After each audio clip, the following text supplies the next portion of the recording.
You know, people ask me, when you were a teenager at high school, I went to secular schools, in Australia.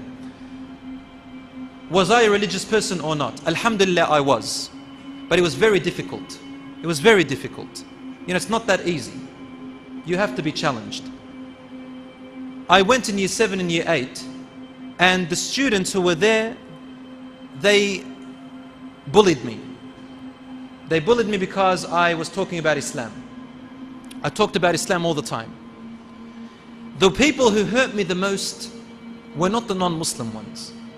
The ones who hurt me the most were the Muslim friends. I used to be friends with them in primary, but there was no Islamic schools in high school. When we went in, they couldn't identify themselves as Muslims. And when I came around, they avoided me. And they even made fun of me. Wallahi, I went through misery. As a young child, it's like a prison, but without the lethal side of it. Teenagers, they go through a lot, man. Wallahi, I feel sorry for them sometimes, because they go through a very big hardship. As a teacher, I counsel them every day. It's very difficult for them what they go through. What kept me on the straight, what kept me strong was one thing. My father, he used to teach me so much about the Sahabas of the Prophet ﷺ.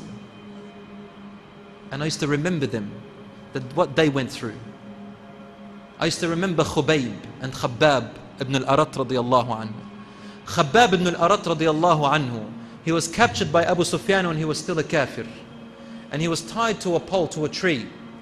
And he began to say to him, Ya Khabbab, if you just say, I wish that Muhammad ﷺ was here in my place and I was with my family comfortable at home, I will let you free. Just say it. And Khabbab said to him, I wish that I will be tortured here and not to even hear that Muhammad ﷺ is hurt with a prick of a needle. So he cut off his right arm. He repeated it to him again, and Khabbab repeated the same thing. They cut off his left arm. He repeated the same thing until he cut off his legs, then his nose, then his eyes, then his ears. And in the end, he stabbed him. Then Abu Sufyan looked around and he said, I have never seen people who love their master as much as what this youth loves their master, their prophet. What kind of love is this? They stood firm with their identity, and they are our greatest role models. Allah has left them. If I ask the youth, how many celebrities do you know? MashaAllah, they count 100 just by sitting there. How many Sahabas do you know? Read about them, my brothers and sisters. Wallahi, they are something beyond this world. Something beyond this world.